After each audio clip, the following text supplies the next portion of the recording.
less than 2 weeks away from the 2024 NFL Combine, and we'll be there live doing our ESPN Radio Asheville show Wednesday, Thursday, and Friday. Be there for the workouts, all those good things. We felt like this was a great time to do a 4-round mock draft, and we're going to do it in a way we've never done it before. I'm using the PFF mock draft simulator. You can see it on the side of the screen here. I do not know what's going to happen before any of these picks are made. So I'm going in with some preconceived notions. We'll do this team by team, and we start with the team with the number one pick in the draft, the Chicago Bears. Recently releasing Eddie Jackson and Cody Whitehair, have to make a decision on Justin Fields, have a lot of money, have a lot of draft capital. So let's get into it. Number one pick. For me, I feel like you have to restart the rookie clock on Justin Fields. And it's not necessarily that I think Caleb Williams is that much better of a prospect than him. I don't see him as the elite, no doubt, franchise, Trevor Lawrence, Andrew Luck kind of prospect. I think he's a tier below that. And I hope that fans don't have the expectation that he's going to come in and be the John Elway or immediate franchise savior. The good thing for the Bears, he doesn't have to be. This roster is really good. And I think the defense coming along later in the year, that's enough that he doesn't have to come in and be the superhero. He can come in and just be what he is, learn on the job. So with the number one pick, I am taking USC quarterback Caleb Williams. I feel like everybody knew that, so that wasn't really that tough of a selection. For whatever reason, PFF is just absolutely obsessed with Cooper DeJean going to the Tennessee Titans, so ignore that. Blame them, not me. They do great work. Our guy Trevor Sikkema, absolute dog, but they are super high on Cooper DeJean for some reason. Now we're at 9. I have Brock Bowers. I have Rome Odunze. For me, this is not that difficult of a selection, even though I think Brock Bowers is the better player. Brock is a tight end. He's not a natural inline tight end. I've already got one of those in Cole Kmet. I need the big physical receiver that I can pair with DJ Moore. This is exactly how I'm hoping this goes if I'm the Bears. I think there's a good chance he is gone. If he is, I still think either Malik Neighbors or Rome Odunze will be there when I come on the board because I'm so high on Joe Alt. I'm so high on a lot of other guys. I'm pretty sure Atlanta would not go Fasciano. So that's why I'm okay leaving this going this way.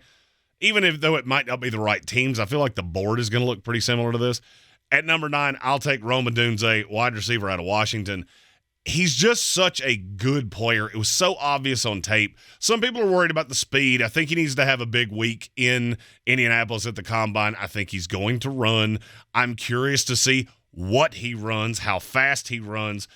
And I think the Combine may be important for him in a way that it's not important for really anybody else.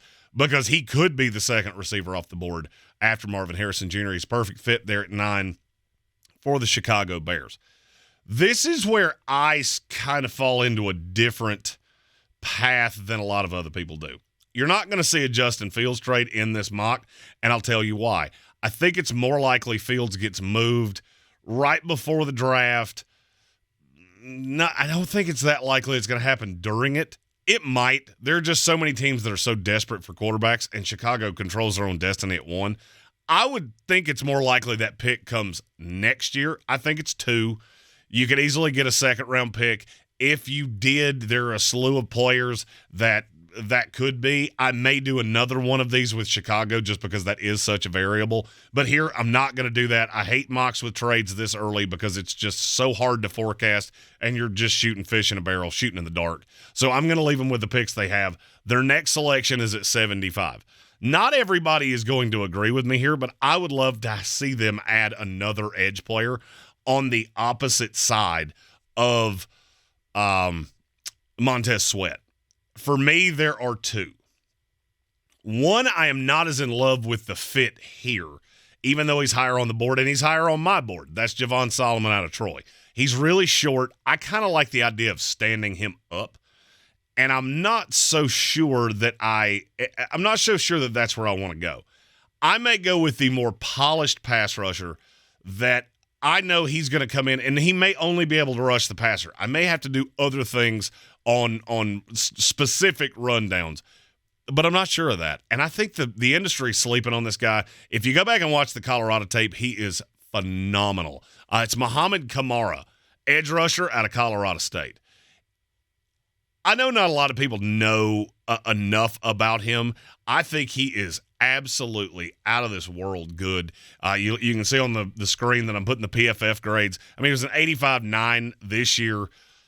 He's just a spectacular pass rusher. He's a little short as well, but on the opposite side of Montez Sweat, because I'm going to have to double him so often that I think Kamara gets that one-on-one, I believe he can turn into a Dwight Freeney type in this defense, and that's why at 75, I'm taking him to the Chicago Bears. Okay, we're 3 rounds through. We're 3 picks in for the Chicago Bears. We've added the edge rusher in Mohamed Kamara, obviously added Caleb Williams, added Rome Odunze. Now, where do I want to go from here? I look at the subtraction of Cody Whitehair, and I think that's something that I have to address. I'm looking at the line with Caleb Williams. I want to add a player that I feel like is undervalued. I'm not really sure why. Center is not looked at the same way that guard and tackle is in the NFL, and I think that's dumb. This is a weird draft in that you have 2 that I feel really good about, 1 that I feel just a notch below as good about, and then a bunch of absolute shots in the dark. Just so happens that here at 111, one of those guys that I feel really good about is still on the board, the Sedrick Von Pran, center out of Georgia. He skipped the Senior Bowl. I'm not sure if that was injury related. We didn't get a really good feel while we were down there of what it was that took him out. He was listed there and then just didn't show up at the weigh-in. So I don't think it's going to hurt him. I look for the combine to be I think he's going to work out reasonably well. I don't know that it'll be enough to boost him up. I don't think it'll be enough to knock him down either. I don't know exactly where he's going to play in the NFL. I know he can play center. I know he can play guard. And I think he's equally good at both. So if I'm the Bears, I'm looking at center as something that is a legit problem for me. I'm going to try him there. I hope that works. If it doesn't, I know I've got a steady long-time guard. And this is probably my last good shot at getting a center in this draft. So number 111, Sedrick Von Pran out of Georgia.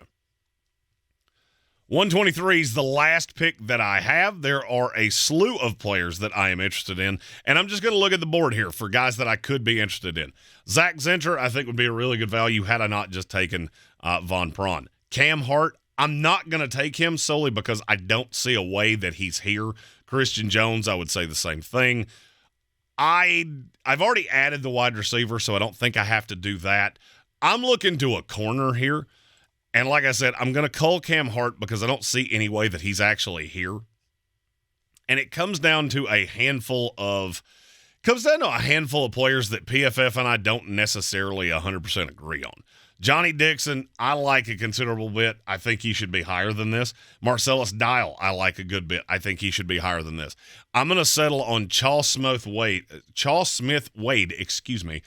cornerback out of Washington State. He was phenomenal Senior Bowl week. If you look at the measurables on him, the production hasn't necessarily always been there. That's why you're getting him in the 4th round. He lacks a little bit against the run. I think he's scheme versatile. This is not necessarily a plug and play.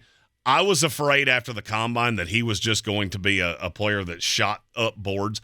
I'm not so sure that that's the way that this is going to go. He was good. I'm not going to say that he was out of this world. He was better in the game, and we put way less stock in the game than we put into the week. PFF grading my mock. They're not really happy with my selection of Mohamed Kamara. I will move that on the screen so that you can see how PFF graded me. Everything else, they seem to be pretty happy with. Got an A on the overall. Didn't love the Smith-Wade selection. Caleb Williams is an A+ for them. Rome Odunze is an A+ for them. They have an F on Mohamed Kamara, and to me, that is absolutely insane. He's such a good pass rusher that I don't see any way he's going to make it out of the 3rd round. To me, this would be an A+ draft for the Bears. I get the quarterback of the future. I get a weapon to prop him up. I get the center, I believe, of the future, if not a usable piece on the offensive line. I get an edge rusher that I can put on the opposite side of Mohamed Kamara, on the opposite side from Montez Sweat. And I get a corner that's a little bit of a lottery pick, but I'm going to prioritize re-signing Jalen Johnson. And I think I'm in pretty good shape. Defense is good. Offense has a lot of upside. And I think this would be a strong 2024 NFL draft for the Chicago Bears. If you like this draft, if you hate it, if you just want to call me a big mulleted dipshit, feel free to do that in the comments. I answer all of those myself. If there's a player you'd like to know how they fit with the Bears, Also, throw those in the comments. I'll answer those as well. And subscribe to the channel so you can see everything we do just 2 weeks from now in Indianapolis, Indiana at the 2024 Combine, including live ESPN shows, player interviews. We're going to have a great time, and it's all right here on YouTube in the Sportsocracy.